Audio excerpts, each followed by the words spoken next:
Video کو like کر کے آگے شیئر ضرور کر دینا کہ چچا عباس کے پاس، چچا عباس کو اپنے پاس بٹھا کر کے سکینہ ہاتھ پکڑ کر کہتی ہے چچا آپ نے اپنی بھتیجی کی کبھی کوئی بات نہیں ٹالی، وہ دیکھو نا اصغر پیاس کی وجہ سے کبھی بے ہوش ہوتا ہے، کبھی پیروں کو زمین پہ رگڑتا ہے، کبھی مٹھیاں باندھتا ہے، کبھی کھولتا ہے، کبھی پیروں کو سمیٹتا ہے، کبھی پھیلا دیتا ہے، میرا بھیا بے ہوش ہو جاتا ہے، میرے بھیا کا ہوش ختم ہو جاتا ہے، میرے چچا آپ ہمارے لیے پانی کا تھوڑا سا انتظام کر دیں، اگر اپنی سکینہ کو نہ پلا سکے تو کوئی بات نہیں لیکن معصوم اصغر کے لیے تو انتظام کریں۔ اللہ اکبر۔ مولا عباس نے، غازی عباس نے جیسے ہی اپنی بھتیجی سکینہ کا یہ دکھڑا سنا، اللہ اکبر طیش میں آ گئے، اس لیے کہ حضرت عباس علمدار مولا علی کی اور بیویاں جو تھی ان میں سے ایک بیوی جناب سیدہ ام بنین کے بیٹے تھے، لیکن سیدہ فاطمہ کی اولاد کا اتنا احترام کرتے تھے کہ اللہ اکبر مولا حسین کی اولاد کے سامنے غلاموں کی طرح رہتے تھے۔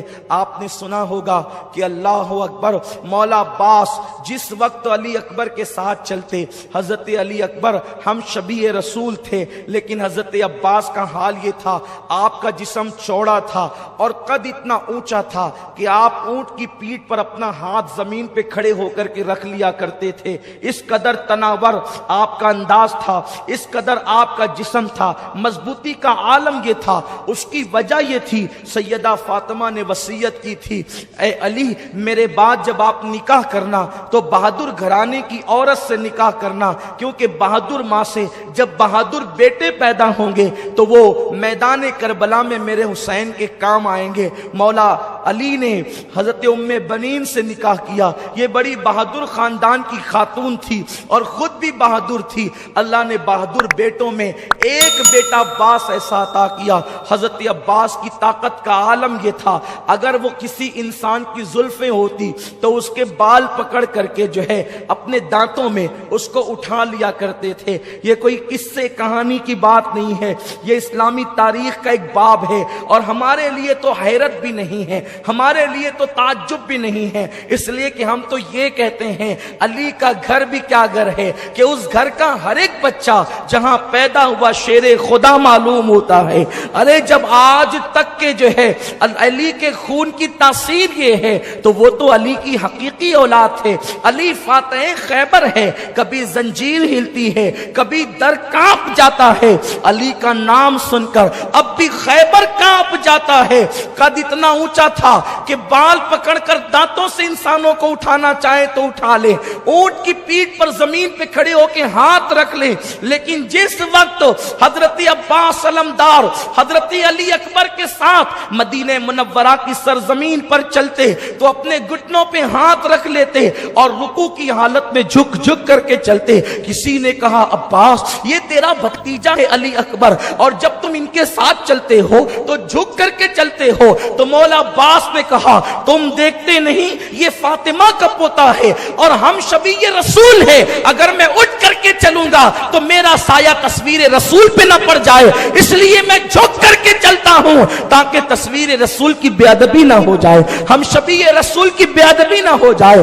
قدر والے جانتے ہیں قدر شان اہل بیت، میرے پیارے آقا علیہ السلام کے پیارے دیوانوں، تو مولا عباس کو خاندان حسینی سے بڑی محبت تھی، اسی لیے تو مورخین نے یہاں تک بھی لکھا ہے کہ آپ امام علی مقام کے سوتیلے بھائی ہونے کے باوجود آپ نے پوری زندگی مولا حسین کو بھائی نہیں کہا، آپ نے ہمیشہ آقا مولا کہہ کر کے پکارا۔ مولا عباس جو ہے غازی عباس جب سکینہ کی آہیں سنتے ہیں، اللہ اکبر، جس کو اپنے بھائیوں سے زیادہ، حقیقی بھائیوں سے زیادہ مولا حسین سے پیار تھا، مولا حسین کی آل سے پیار تھا، آپ نے مشکیزہ کندھے پہ ڈالا، کہا سکینہ آج بھی تیرا چچا عباس جب تیری کوئی بات زندگی میں نہ کٹی تو آج بھی تیرا چچا عباس تیری بات کٹنے نہیں دے گا۔ اور اس کے بعد مولا عباس جو ہے اللہ اکبر گھوڑے پر سوار ہوتے ہیں، اور علی کا لاڈلا، علی کا شیر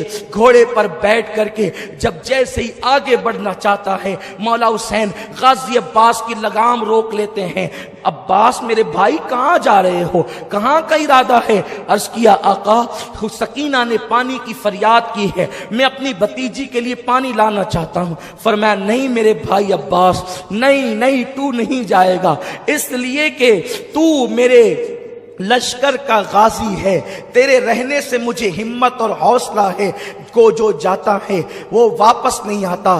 غازی عباس نے کہا آقا حسین میں سب کچھ برداشت کر سکتا ہوں، اپنی بھتیجی کی فریاد کو ٹال نہیں سکتا، آپ مجھ سے امتحان نہ لے میرے آقا، میری شہزادی کے شہزادے امتحان نہ لے، میری آقا زادی کے شہزادے امتحان نہ لے، مجھے جانے دے۔ اس کے بعد مولا حسین نے جو ہے لگام گھوڑے کی چھوڑی ہے اور عباس نے ایڑ لگائی ہے۔ اللہ اکبر، غازی عباس جب چلے ہیں اللہ اکبر، وہاں فرات کے کنارے پر پہلے دن تو 500 کا پہرا تھا، لیکن جب جنگ شروع ہو گئی تو تقریباً 2000 سپاہ کو وہاں پر کھڑا کر دیا گیا تھا۔ غازی عباس کو لوگوں نے میدان میں آتا دیکھا، لیکن میدان کی طرف سے عباس جیسے ہی فرات کی طرف بڑھے تو اس طرف لوگوں کی آنکھیں جو ہے وہ متوجہ ہو گئی کہ یہ کدھر جا رہے ہیں۔ جیسے ہی غازی عباس فرات کی طرف بڑھے تو ان سے مزاحمت کی گئی، یعنی انہیں روکنے کی کوشش کی گئی۔ مشکیزہ دیکھ کر یزیدی بے چین ہو گئے کہ اب کیا ہوگا، لیکن تاریخ میں آتا ہے غازی عباس نے جیسے ان سے مزاحمت کرنے کی کوشش کی گئی، ایک وار کے اندر 80 لوگوں کا قتل کیا ہے، 80 کو جہنم میں پہنچایا ہے۔ عباس کی طاقت و قوت کا عالم یہ تھا، گویا کہ حیدری کچار کے شیر جو ہے اپنی بہادری کے جوہر بھی دکھا رہے تھے۔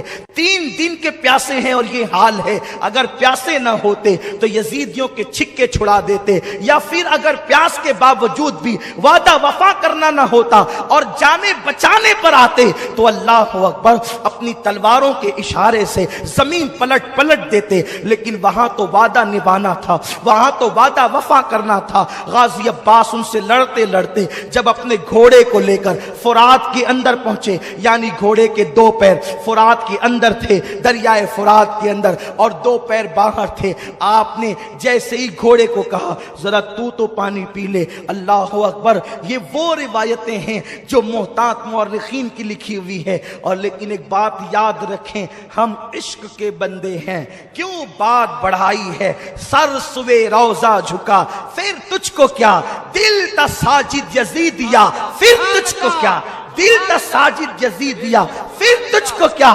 اللہ اکبر، مولا غازی عباس نے جیسے گھوڑے کو کہا کہ تو پانی پی، ادھر گھوڑے کو کہتے ہیں اور فرات کے کنارے پر پیر ڈال کر کے کھڑے ہو جاتے ہیں۔ چلو میں پانی لیا، سوچا پہلے میں پی لوں تاکہ مشکیزے کا پانی وہاں خالی نہ ہو، اتنا پانی بچے گا تو اور کام آئے گا۔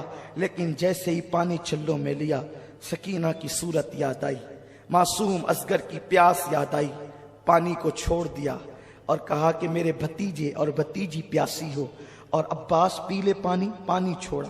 گھوڑے کو کہا تو کیوں نہیں پیتا؟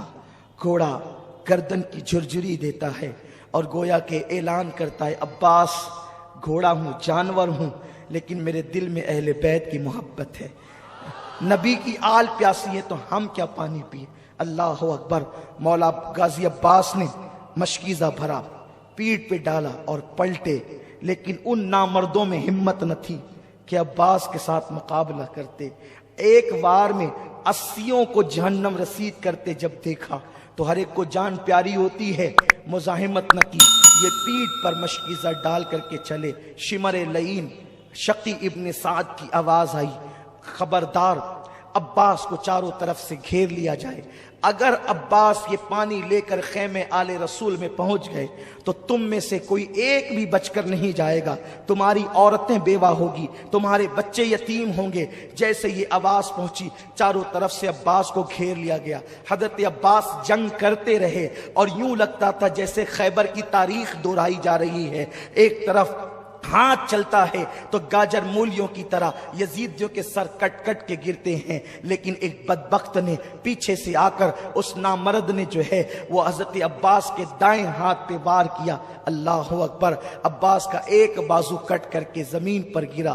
حضرت عباس نے دوسرے ہاتھ میں جو ہے وہ تلوار تھامی، اور تلوار تھام کر کے جو پیٹھ پر مشکیزہ تھا اس کو آپ نے اپنی جو ہے وہ آگے کی طرف کر کے اپنے دانتوں میں پکڑا، اور دوسرے ہاتھ سے آپ نے جنگ کرنی شروع کی۔ اب بھی مقابلہ جاری تھا، ابھی خیمہ آل رسول سے کوئی فاصلہ ہی موجود تھا، تھوڑا سا فاصلہ کہ اگر گھوڑے کو ایڑ لگا دی جائے اور 2-4 چھلانگ گھوڑا مار لے تو خیمہ آل رسول میں پانی پہنچ جائے گا۔ عباس کو ہاتھ کٹنے کا غم نہ تھا، اس بات کی خوشی تھی کہ بس چند لمحوں کے بعد میں سکینہ کے منہ میں پانی کے قطرے ڈالوں گا، اب اور اصغر کے منہ میں پانی کے قطرے ڈالوں گا۔ ایک ملعون آواز کربلا کی سرزمین پر گونجتی ہے، لوگوں عباس پانی لے کر کے نہ جائے۔ دوسرا بازو کٹنے کے بعد بھی عباس گھوڑا چلا رہے تھے، دانت میں مشکیزہ پکڑے ہوئے تھے۔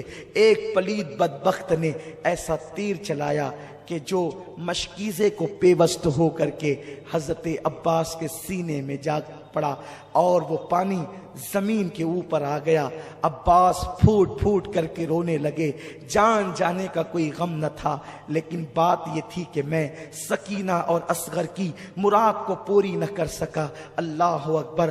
جیسے سینے میں تیر آیا، عباس زمین پر آئے، آواز لگائی، آقا حسین، آقا حسین، اپنے غلام کی مدد کیجئے، اپنے غلام کی خبر لیجئے۔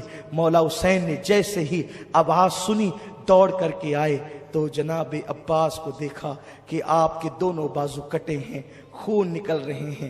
ایک تصور میں آپ کو دلانا چاہتا ہوں، ایک تصور، تاکہ کربلا کی رنگینی کو، اس داستان کی حقیقت کو محسوس کر سکو۔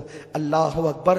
جب کوئی بائک سے گرتا ہے، جب کوئی بائک سے گرتا ہے تو وہ کوشش کرتا ہے کہ میں ہاتھ کے بل گروں، کہ میرا ہاتھ ٹوٹ جائے، میرا ہاتھ ٹوٹ جائے تو میرا سینہ محفوظ رہے، میری پیٹھ محفوظ رہے، میرا سر محفوظ رہے۔ اور بائک سے گرنے والا جب ہاتھ کے بل گرتا ہے تو وہ محفوظ ہو جاتا ہے۔ عباس، تم تو ہاتھ کے بل کیسے گر سکتے تھے؟ اس لیے کہ تمہارے ہاتھ ہی کاٹ لیے گئے تھے۔ جب عباس گھوڑے سے زمین پر آئے ہوں گے، گویا کہ فاطمۃ الزہرا کی چیخ نکل گئی ہوگی، رسول اعظم صلی اللہ علیہ وسلم بے چین ہو گئے ہوں گے، مولائے کائنات شیر خدا علی مرتضیٰ کی روح تڑپ گئی ہوگی۔ جیسے ہی عباس کا سر مولا حسین نے اپنی گود میں لیا اور چہرے پہ ہاتھ پھیرا، زلفوں پہ ہاتھ رکھا، کہا عباس کیسے ہو میرے بھائی؟ میری تمنا یہ تھی کہ تو زندگی میں ایک بار مجھے بھائی کہتا۔ کہا نہیں مولا، تو میرا آقا ہے، نبی کی بیٹی کا شہزادہ ہے، میرا آقا ہے۔ نہیں، اور عباس یہ کہہ کر مسکرانے لگے، عباس یہ کہہ کر مسکرانے لگے۔ حضرت مولا حسین نے کہا بھائی عباس تم مسکراتے ہو؟ کہا حسین میرے آقا، میری آنکھوں کے سامنے امی فاطمہ کا چہرہ نظر آتا ہے، علی کا چہرہ نظر آتا ہے، نانا مجھے حوض کوثر پہ دکھ رہے ہیں اور ان کے ہاتھ میں ٹھنڈے پانی کا پیالہ ہے۔ نانا کہتے عباس دیر نہ کر، جلدی آ، اس لیے مسکرا رہا ہوں، گود حسین کی ہے، بلانا نانا کا ہے۔ مولا حسین نے عباس کی پیشانی پہ ہاتھ رکھ کے کہا عباس تم مجھ سے پہلے جا رہے ہو، نانا کو جا کر کے میرا حال سنانا اور کہنا نانا جس حسین کو آپ نے اپنے کندھوں پہ بٹھایا تھا وہ حسین جان تو دے رہا ہے لیکن ایمان کا سودا نہیں کر رہا ہے، جان تو دے رہا ہے لیکن عقیدے کا سودا نہیں کر رہا ہے۔ ابھی یہ بات دونوں بھائیوں کے بیچ ہو رہی تھی کہ عباس نے آنکھیں بند کر لی۔ مولا حسین نے اپنے بھائی غازی عباس کا لاشا اٹھایا اور یہ کہتے ہوئے ہائے میری کمر ٹوٹ گئی، ہائے میری کمر ٹوٹ گئی عباس، اب مجھے صبر کی تلقین کون کرے گا، اب مجھے حوصلہ کون دے گا، میرے آگے کھڑے ہو کر کے تیروں کا مینا کون روکے گا۔ یہ کہہ کر مولا حسین کٹے ہوئے بازو والے عباس کو لے کر خیمے کی طرف جاتے ہیں. عورتوں کی چیخیں نکل گئی، خیمے میں قیامت بپا ہو گئی. سکینہ معصوم بچی کہتی ہے چچا آ گئے، لیکن عباس کوئی جواب نہیں دیتے. عباس کا گریبان پکڑ کر سکینہ ہلاتی ہے. چچا، سکینہ سے کچھ بات تو کریں، آپ نے جاتے تو کہا تھا کہ میں پانی لاؤں گا، لے آئے پانی. مولا حسین نے بیٹی کو سینے سے لگا کے کہا بیٹی، جو دنیا سے چلے جاتے ہیں پھر وہ باتیں نہیں کیا کرتے. تیرا چچا عباس دنیا سے کوچ کر گیا ہے، اب وہ تجھ سے کوئی بات نہ کرے گا. تو سکینہ نے معصومیت سے کہا ابا، بابا، کیا میرا چچا مجھ سے ناراض ہو گیا جو مجھ سے باتیں نہیں کرے گا؟ کہ نہیں بیٹی، وہ ناراض نہیں ہوا ہے تجھ سے، بلکہ تیری خاطر اس نے اپنی جان کا سودا کیا ہے.